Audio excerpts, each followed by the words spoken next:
Ooh. Stonehenge Aqua. Huh?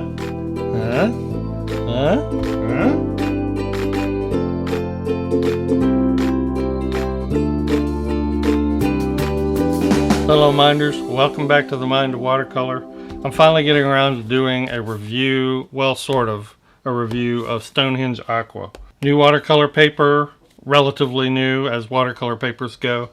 I think it's been around a few months already, but it looks really cool and we're going to get into it a little bit. Everybody give it up for my studio partner Reese.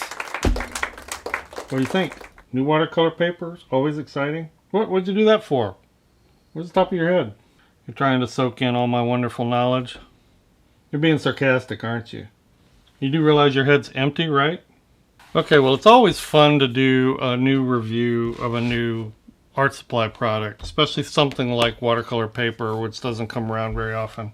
My mode of review is just going to be kind of a little spring landscape laid out, and I'm just going to go through the paces of doing what I normally do for landscape. What I like to do is just use it in the normal way and see what stands out to me. If a paper acts the way I expect it to act and I have the control I want to have, then that's usually a successful review, and I'll say that. And what characteristics vary from what I would consider my benchmark standard, which is arches, or arch for those of you who are going to take me to task over my pronunciation. That's my benchmark standard. Now, if you haven't seen it, my buddy Marty Owings over at owingsart.com and his YouTube channel, I'll put a link down there. He did a really great, funny sort of review testing the resiliency and toughness of this paper, and it's really pretty funny and informative too. Great job, Marty. So go over there and take a look at that. So let's get to the demo and see what we can come up with. All right, let's talk a little bit about the paper maker itself.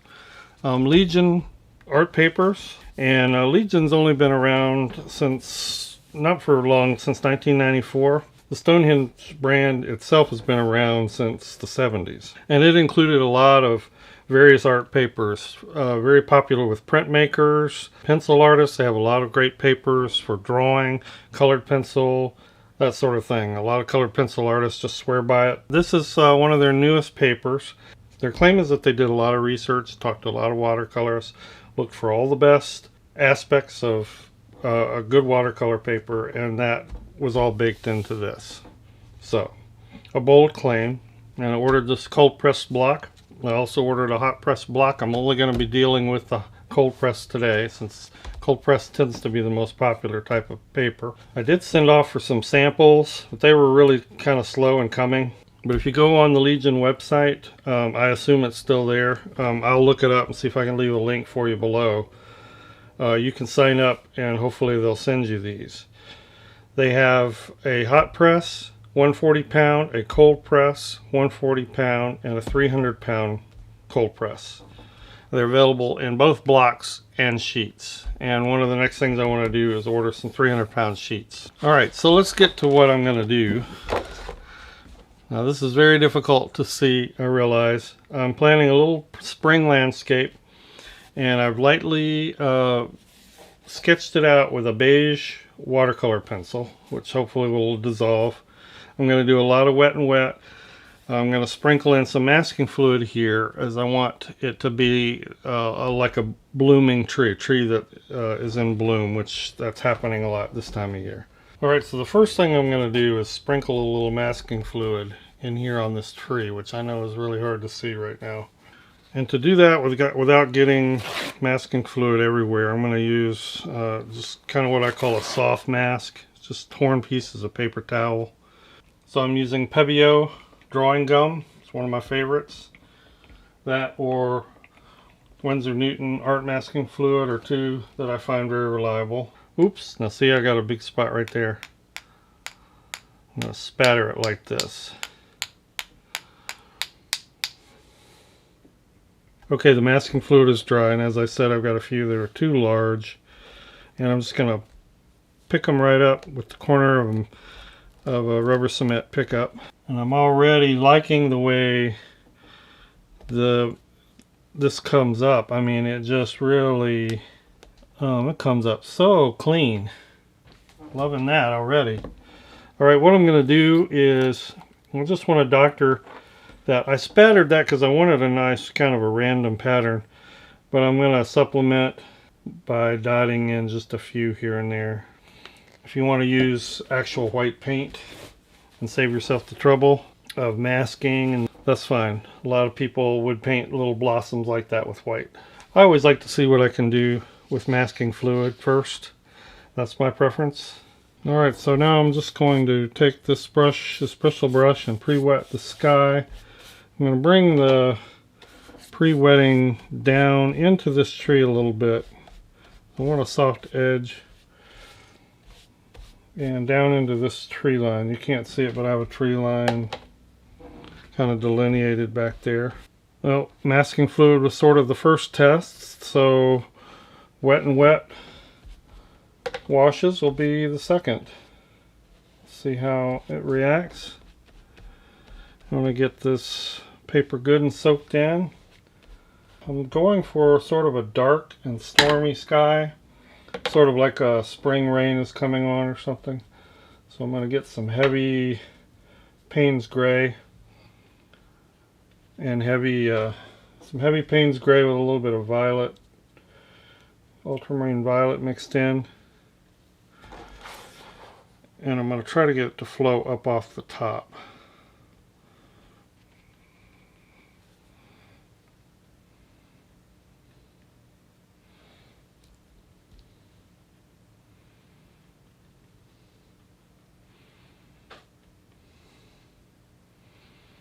I want to keep that pretty dark because it will dry lighter. But I want this tree here, which is going to be a lot lighter, I want that to be able to pop. I'm tilting it back. I'm going to get some heavy runoff to the top here and then just mop that up as it runs back. You know, one of those kind of skies, it looks like it's almost maybe raining in the distance.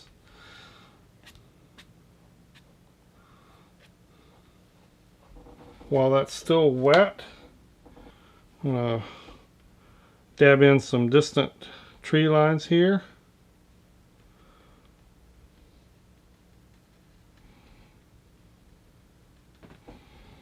I'm using bits of phthalo blue, Prussian blue, azo green, and a little bit of quinacridone violet. And I'm just trying to get some variety in those washes as they play around in the background there. Quinacridone violet just keeps those greens from being a little too neon or too brilliant because they are kind of distant. And I like that. You're probably seeing a sheen. Let me lift that up a little bit. I'm going to let that dry. I still am going to wait to paint this tree. I'm going to paint all around it, all the other elements. Mainly because I know I want that to be light and I want all the other values in place. That helps me figure out how dark or light that's going to be and how I'm going to make that pop. So let's continue on. And I'm just going to wet this area. This is going to be sort of vignette-y. If you know me, you know I like vignette approaches. It's my favorite. I guess the reason is because for all the years I was a designer, you know, white space was something I love to use as a design element. So when you paint, you know, this is a design element, the tree is a design element, but also these little white areas, you know, it's just a way of thinking. It's a style, and I just simply love vignettes for that reason. In other videos, you've heard me mention the painter Morton Solberg. I think in my floral episode, I mentioned him. He makes just beautiful, beautiful use of vignettes. And if you pay attention to somebody who uses vignettes well like he does, you'll notice how they become part of the design of the piece. Now I'm using warmer colors here. I'm going to have a little grassy knoll that this tree is sitting on. And then over here,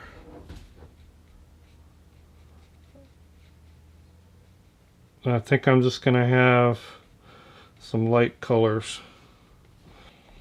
And I'm just going to splotch in some blotches there because I'm going to build some rocks. I'm going to paint some rocks.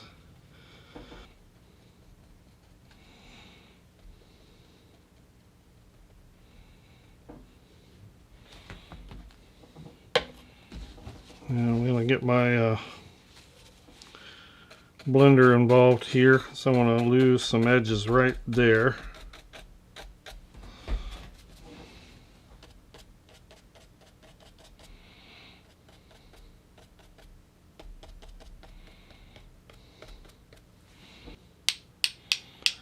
Just some spatter to break up that edge.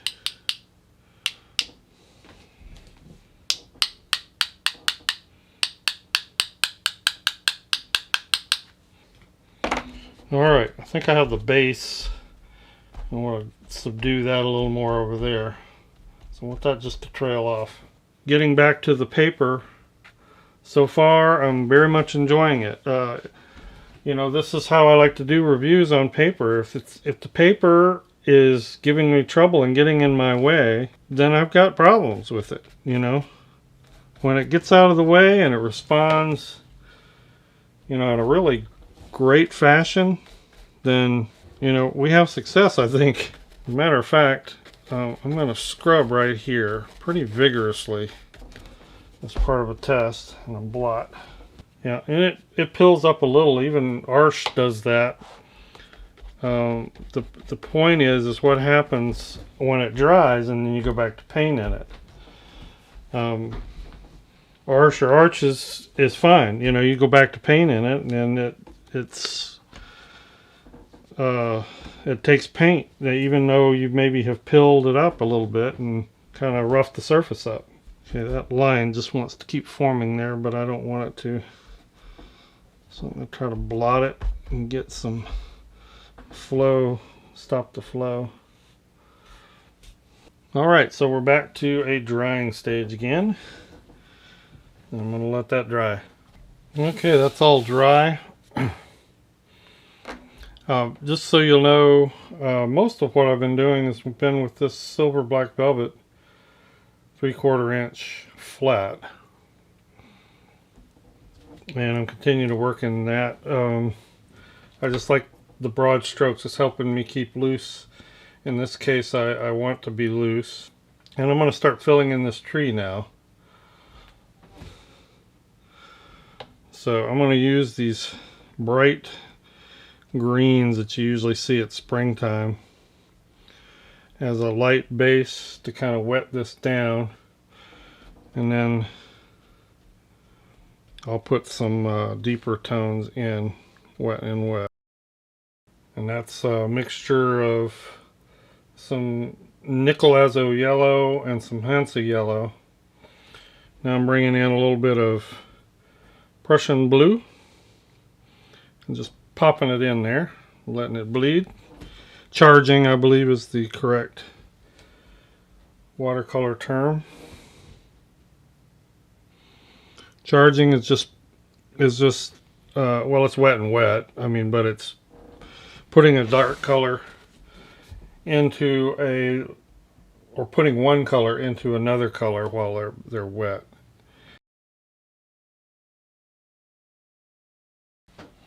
I'll tell you, so far this feels closer to an Arches paper than any other brand I've used. And I mean, I think there are other good brands out there, but in characteristics, several times during the process of painting this, I mean, I feel like I have forgotten that I'm working on Stonehenge Aqua. Initial impressions are, this is a really, really nice paper. It lifts, but not as easily as Canson Heritage. The texture and the surface feels different than Arches, but most everything that I want it to do, it does, and the results are it's not doing unexpected things. And as I said earlier, that's kind of my criteria. One thing I'll note, the block is not sealed all the way around. It's only sealed at the top and the bottom. So if buckling really bothers you, you're going to want to buy the sheets and stretch. The little amount of buckling, and I used a lot of wet washes here, is not really bothering me, so it's not an issue for me. But if you think it will be for you, then you'll want to buy the sheets and not use the blocks. Again, doesn't scrub back as easily as Canson Heritage, but it's almost identical to Arches. I don't know, sometimes I feel like I'm getting a little more staining with this paper than I do with Arches. I'm not sure yet. It's kind of hard to say. Sometimes that depends on the color. Regardless, I think it's going to be a good alternative, and I always like having other players out there in the art supply field that are true alternatives, not just sort of a settle for it kind of an alternative. I'm anxious to try the hot press, but I think you know, and we'll have to do some more reporting on it down the road, but I think this is a very viable alternative.